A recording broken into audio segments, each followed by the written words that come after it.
A little bit of tiny context, which is I'm about to turn 50 in about 8 weeks. And I'm basically reached a point of synthesis in my journey to some degree. I think it's like the last leg of the hero's journey when you bring the elixir back home to the community. So I'm nowhere near done, but I'm definitely coming in the home stretch of some kind. I hope it's another 50 or 150 years, but I have this sense of synthesis and, bringing together years of work and innovation and research and development and inner work and technology and my philanthropy mission and all the writing I do. And I want to also say, I use the word gift a lot, gift consciousness, gift economy. So I want to just say it's almost like an early birthday present, and you've all given me a gift by being here. And I hope you'll receive kind of some value and a gift too as part of that. And the invitation is a mentor of mine has a saying, which is some people have a gift and some people are a gift. So the invitation today is to be the gift. And I want you all to know that, that's really how I see people and see life as a gift. I want to let you guys know this isn't a presentation. It's not a pitch. I thought I was going to do something like that, but and we're going to create a space basically for some discovery and connection between us. And I'm hoping this is really a good opportunity to kind of dive deep into our individual dreams and how those dreams could weave or do weave or might weave, potentially weave. For the past 13 years, almost to the month, I've been living a dream. I don't actually have a dream like Martin Luther King. I've been living a dream. And this dream I've been living started out being called spiritual philanthropy. Over the years, it's evolved to what I call evolutionary and spiritual philanthropy.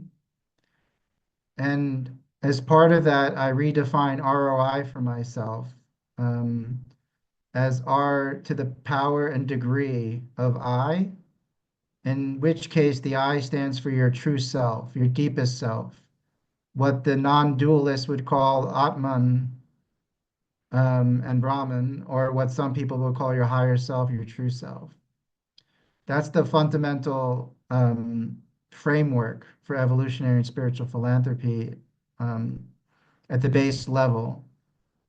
In terms of bringing it into a process of what I call true co-creation with people to be together, I use four specific instances of I. So in this case, we're talking about realization to the power and degree of imagination, to the power and degree of intention, to the power and degree of integral investment. And this is the gift I want most to bring to the world at scale. I'm not necessarily inviting everyone today to do much or be part of anything. I'm inviting you to be aware of this little short framework that is very powerful and what kind of seed it could be in the world and how we might live as a humanity if we were to have this as a worldview in some shape or form. Basically, we're just going to go through a quick journey of four dimensions. That's the four different eyes. Each question is going to build on the previous one. And I want everyone to take time and reflect and respond authentically as you can. We're going to take 5 minutes per question. You can write something down. You can think about it. You can draw a picture or any way that you can connect. And the first question is not something you haven't heard before, but it's important as a fundamental first question.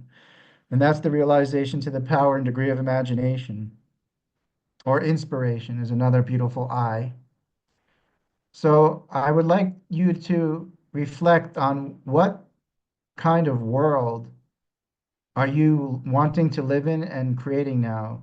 I want you to describe it without limits or boundaries. There can be flying cars, the end of poverty, superheroes, whatever it is. I would like to know in your imagination what the most beautiful, liberating, flourishing world is for your own self, as well as how you might see it for your children and your children's children.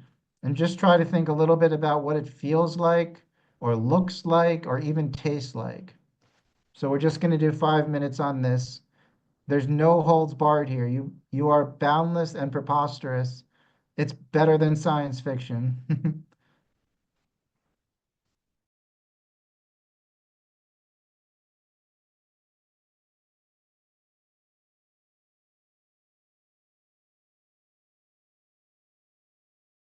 Second topic, which is the realization to the power and degree of intention.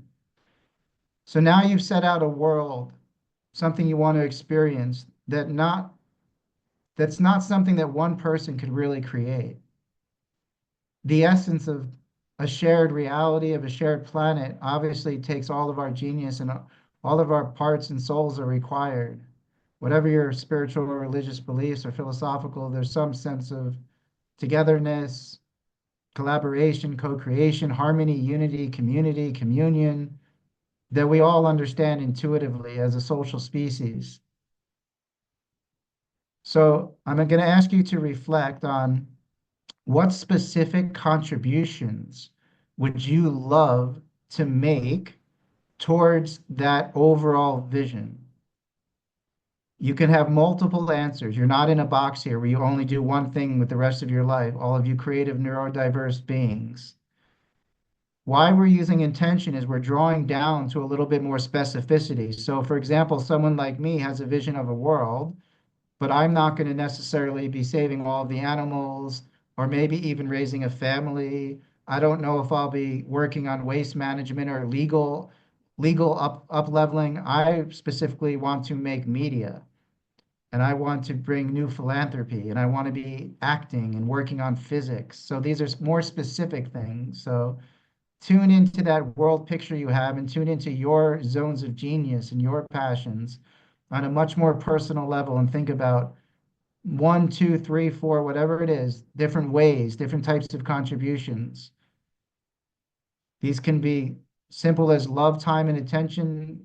We're going to get to those questions, but think outside the box as much as you need to. You got 5 minutes.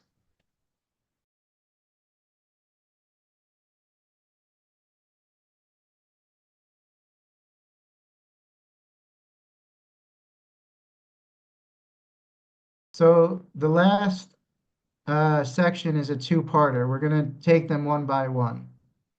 Um, this is realization to the power and degree of integral investment.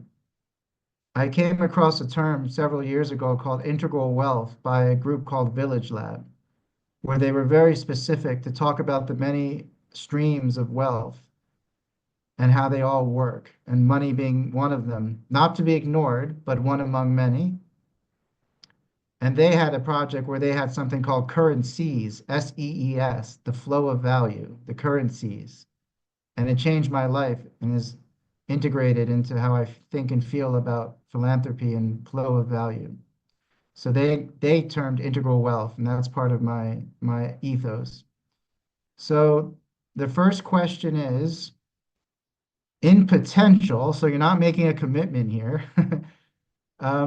what gifts do you have available now to give unconditionally to something like a commons, knowing that those gifts would flow around to all of your community members and geniuses so that they would have what they desired and required in order to fulfill their intentions and be part of the puzzle.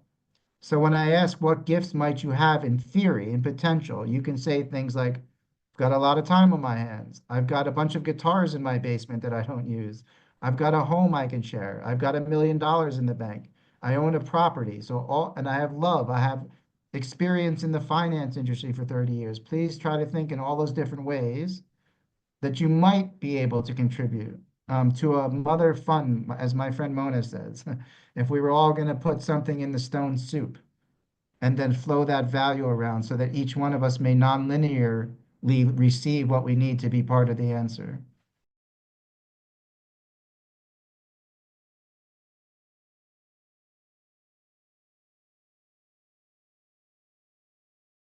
We'll move to the last question.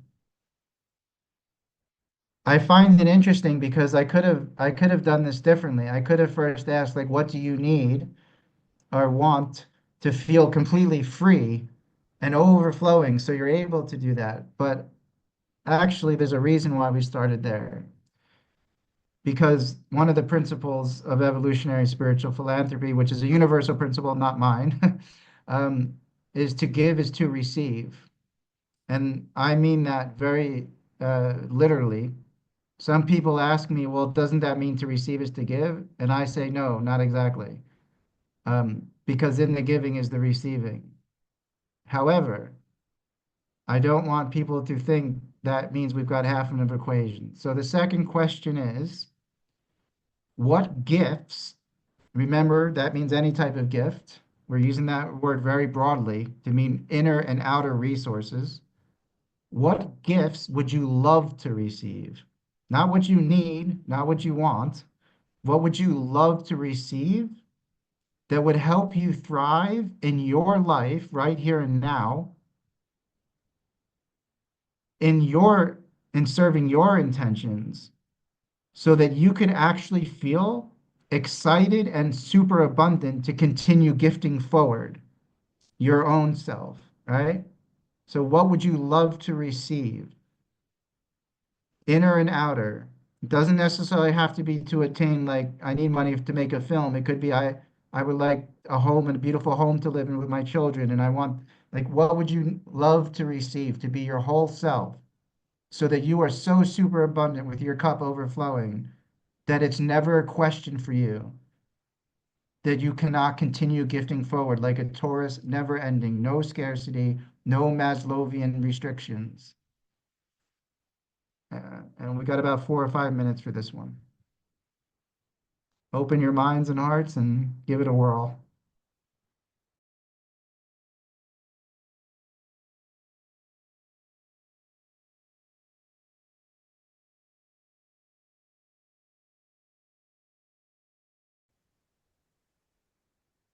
I'm leaving with